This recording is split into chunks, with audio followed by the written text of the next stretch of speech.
The Formula One driver market in 2024 has been nothing short of wildly unpredictable, and it all started when Lewis Hamilton dropped the bombshell that he was joining Ferrari for 2025. So let's take it to a whole new level.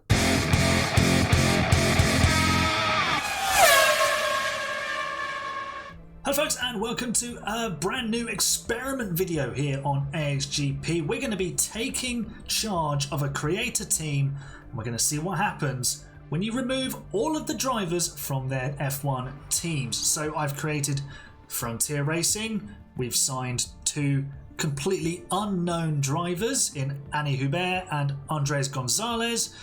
They mean absolutely nothing in this save other than they're filling spots on the grid.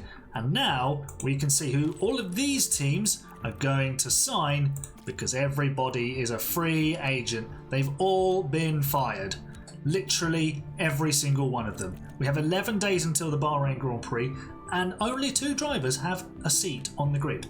Now, we did do this experiment on F1 Manager 23, and what we found was the game ordered the best drivers by overall rating in the best cars. So we're going to find out if that happens again. We've got 6 days until the sponsor negotiation, but we won't be getting that far. So how we're going to do this is we're going to move on one day. We're going to progress through some time, see what happens, and we're going to run the test 5 times and see if we can see any kind of trend. It could be completely random, which I kind of hope for, or it could be just it orders them by overall rating again. But from different saves that I've seen for like season 2, we've seen different people moving in different places. So let's find out what happens when we advance one day and see who joins who. So let's move it on to Monday, please. There we go. I'm guessing it took a while because everyone was busy signing some contracts. Let's have a look. Drivers. Oh, wow. This immediately is incredible. Max Verstappen has gone to Ferrari. Amazing. Sergio Perez returns to McLaren. Lewis Hamilton joins Alpine. What? Why? And Red Bull have hired Fernando Alonso. This is incredible. Alpine have signed Hamilton and Leclerc. How? Why? Lando Norris has stayed at McLaren. Carlos Sainz has made his move to Williams a year early. George Russell's gone to the Red Bull family. Oscar Piastri joins Carlos Sainz at Williams. Lance Stroll's gone to Sauber. Okay. Ocon doesn't get a seat. Wow. Unbelievable. Since Gasly goes to Mercedes, Albon misses out, Tsunoda misses out, Bottas goes back to Mercedes. Is it just ordering them by... It can't be, because Russell would be... Yeah, it can't be ordering them by overall rating, but Bottas goes back to Mercedes. Hulkenberg, Ricciardo, Zhou all miss out. Kevin Magnussen has been signed by Red Bull. Oh wow, that is just ridiculous. Logan Sargent misses out. Richard Verschoor is signed by Ferrari. They've gone all Dutch at the Scuderia. Amaury Cordial and Christian Mansell have been signed by Haas. JM Correa graduates from Formula 2. Rafael Villa-Gomez joins Sauber, and Enzo Fittipaldi and Roman Stanek have joined Aston Martin. What? That is completely bonkers. Right, well, that's so fun. Let's do it all over again. Test number 2. Let's progress a day. Everyone's signing all their contracts. Hopefully we don't get the same end result. And let's stop time. We've moved on a couple of days, and let's see who's joined who.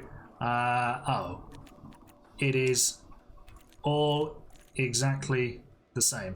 That's annoying and disappointing.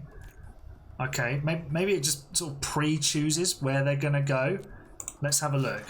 Right, progressing time. Hopefully it doesn't just repeat what we've seen already. Let's have a look.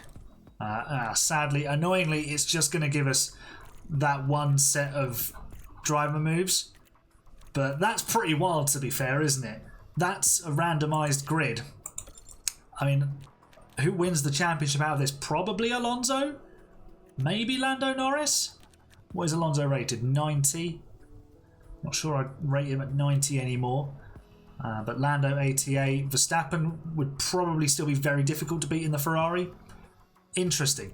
A shame that it's not changing who gets picked up here.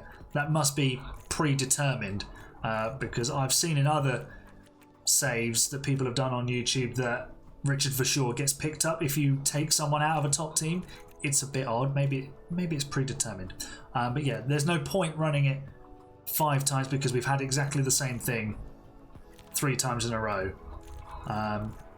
Yeah, I think that sums it up. I could probably do another save, actually. That could be a possibility. Let me try it. Right, we're back. We've got 2 new generated drivers. Everyone has been fired all over again. They're reliving their nightmares. Let's see if this gives us a different set of driver transfers to the one we had previously. So everyone's signing some contracts. Let's stop time there, and hopefully we've got something different. Okay, it is completely predetermined. If you take all the drivers out of the grid, this is what happens. Basically. Yeah, what do you think? What do you make of all of this? Is this a... where would you rate this as a wild grid lineup for a season? This would be absolutely incredible. And tell me, who would win the World Championship with Verstappen at Ferrari, Alonso at Red Bull, and Lando Norris at McLaren?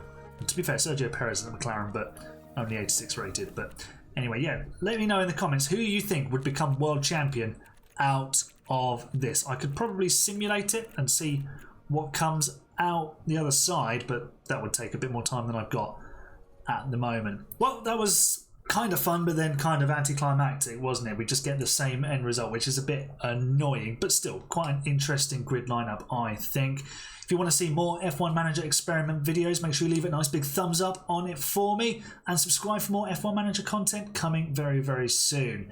I'll see you next time. You're the best fans. It's bye for now.